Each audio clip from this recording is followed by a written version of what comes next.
आपल्या धर्मामध्ये प्रत्येक देवी किंवा देवतेचे एक विशिष्ट वाहन आसन असे ठरवून दिले आहे।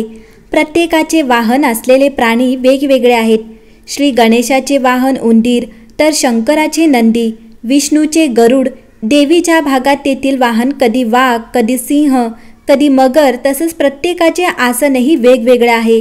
त्यात श्री विष्णू भगवान यांचे आसन आणि शय्या शेषनाग का आहे याविषयी आज जाणून घेऊया। आपल्या पौराणिक कथा किंवा त्यातील देवी देवतांचे वर्णन, त्याविषयीचे श्लोक हे आपल्याला जीवनाचा गहन अर्थ समजावून सांगण्यासाठी असतात। तसेच इथेही आहे। भगवान विष्णूंचे वर्णन करणाऱ्या श्लोकावरून आपण त्यांच्या रूपाचा नेमका अर्थ काय ते समजून घेऊया। शांताकारं भुजगशयनं पद्मनाभं सुरेशं विश्वाधारं गगनसदृशं मेघवर्णं शुभाग्यं लक्ष्मीकान्तं कमलनयनं योनिभिर्ज्ञानगं वंदे विष्णुं भवभयहरं सर्वलौकिकनाथनं। आपल्याला माहीत आहे, भगवान विष्णूंना जगाचा पालनकर्ता म्हटले आहे। जेव्हा जेव्हा काही अडचणी आल्या तेव्हा तेव्हा त्याने अवतार घेऊन लोकांना मार्गदर्शन करून अडचणीतून मार्ग दाखवला आहे। अशा कठीण परिस्थितीवर मात करण्यासाठी मुळात व्यक्ती आतून शांत स्थिर असणे आवश्यक आहे। असा मुळातच शांत असणारे असे विष्णू भगवान असल्याचे शांताकार या शब्दातून दर्शविण्यात आले आहे। सर्वात विषारी नागांमध्ये शेषनाग सर्वश्रेष्ठ मानला जातो। अशा महाभयंकर शेषालाही गुंडाळून जे त्यावर स्वार झाले आहेत त्याला शरणागती पत्करायला लावली आहे, असे ते विष्णू भगवान आहेत। हे प्रतिकात्मक असून यातून मिळणारा संदेश असा, संकट कितीही मोठं असलं तरी शांत चित्त राहून त्यावर स्वार होता यायला हवं। जर तुम्हाला नेता म्हणजे मार्गदर्शक व्हायचे असेल, आयुष्यात पुढे जायचे असेल, तर तुम्ही इतरांना धीर देऊ शकले पाहिजे। त्यासाठी आधी स्वतः संकटातही न डगमगता जगता आले पाहिजे। भगवान विष्णू हे विश्वाचे पालक आहेत, विश्वाचा आधार आहेत। विस्तीर्ण आकाश जसे तुम्ही कोठेही जा तुमची साथ सोडत नाहीत, तसे गगना समान असणारे हे विष्णू भगवान तुमची साथ सोडत नाहीत। प्रत्येक टप्प्यावर आपल्या सोबत आहेत। मेघाप्रमाणे प्रेमाचा वर्षाव करणारे आणि श्यामल कांतीचे भगवान विष्णू, त्यांना बघून प्रत्येकाला आनंद होतो। अशा शुभ व्यक्तिमत्वाचे आहेत, ज्यांच्याकडे धनाची लक्ष्मीची कमी नाही, ज्यांची सकारात्मक दृष्टी कृपादृष्टी सर्वांचे ताप त्रासांचे हरण करते। अशा भगवान विष्णूच्या दर्शनासाठी योगी ऋषीमुनी सारेच आतुर असतात। शेषनागाच्या जन्मापासून ते देवाचे शयन होण्यापर्यंत आणि अवतार घेण्यापर्यंतचे सविस्तर वर्णन शास्त्रात आहे। शेषनाग म्हणजे 1000 फणा असलेला नाग। तो विश्वाचा पहिला साप मानला जातो, कारण तो प्रथम जन्माला आला होता। सापांची उत्पत्ती प्रजापती कश्यपची पत्नी कद्रूपासून झाली, जिला पुत्र म्हणून 1000 सर्प मिळावेत अशी इच्छा होती। शेषनाग हा तिचा मोठा मुलगा।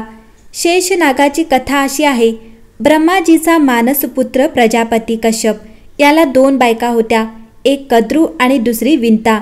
कद्रूने सापांना जन्म दिला, तर विंताने पक्ष्यांना जन्म दिला। कद्रूला विंताचा हेवा वाटत होता। एकदा तिने विंताला एका खेळात फसवले आणि तिला गुलाम बनवले। जेव्हा शेषनागाने पाहिले की आई आणि भावानी मिळून काकू विंतासोबत कट रचला होता, तेव्हा त्याला खूप वाईट वाटले। तेव्हाच त्याने आई आणि भावांची साथ सोडली। मग तो गंधमादन पर्वतावर तपश्चर्या करू लागला। शेषनागाच्या तपश्चर्येने प्रसन्न होऊन ब्रह्माजी प्रगट झाले। ब्रह्माजींनी त्याला वरदान दिले की तुझी बुद्धी धर्मापासून कधीच विचलित होणार नाही।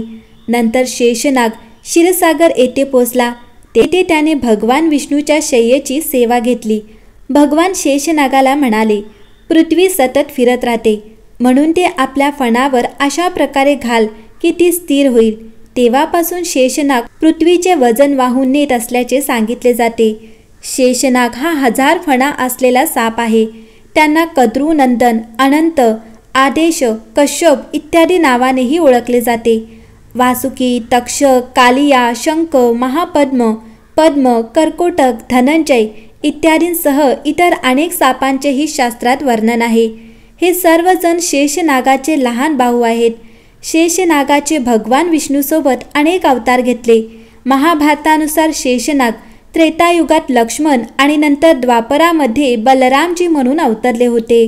त्रेतायुगात विष्णूने भगवान विष्णूचा 7वा अवतार भगवान राम म्हणून पृथ्वीवर अवतरण्याचा निर्णय घेतला। शेषनाग त्याच्यासोबत आला आणि लक्ष्मण धाकटा भाऊ म्हणून अवतार घेतला।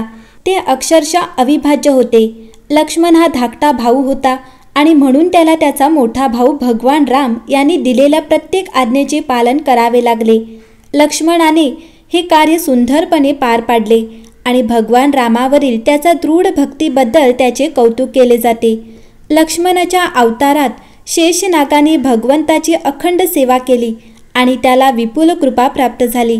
त्यांनी आदर्श भावाची आणि आत्मत्यागाची वृत्ती दाखवली। रणांगणात ब्रह्मास्त्राचा आघात होऊन लक्ष्मण बेशुद्ध पडले होते, तेव्हा राम म्हणाले की या जगात काहीही मिळू शकते, पण लक्ष्मणासारखा भाऊ नाही।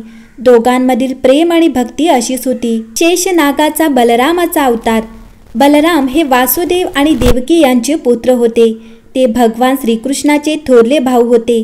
तो शेषनाग ज्या सर्पदेवावर भगवान विष्णू विसावतो त्यांचा तो अवतार असल्याचे म्हटले जाते। त्यांचे हत्यार नांगर होते, त्याला हलदर असेही म्हणतात। तो इच्छांपासून संरक्षक आहे। शक्तींचे देवत्व किंवा दैवी सामर्थ्य, कर्तव्य, प्रामाणिकपणा आणि साधेपणाचे प्रतीक आहे। त्रेतायुगात बलरामाचा शाश्वत अवतार म्हणून लक्ष्मण होता। जेव्हा देवकी 7व्या अपत्यापासून गरोदर होती तेव्हा भगवान विष्णूने योगमायेने दिव्य भ्रम बोलवले आणि म्हणाले, देवकीचा 7वा शाश्वत गर्भ रोहिणीच्या, वासुदेवाची दुसरी पत्नी, तिच्या शरीरात स्थापित केला पाहिजे। योगमायेने देवकीच्या गर्भातून रोहिणीच्या गर्भातील भ्रूण हस्तांतरित केले।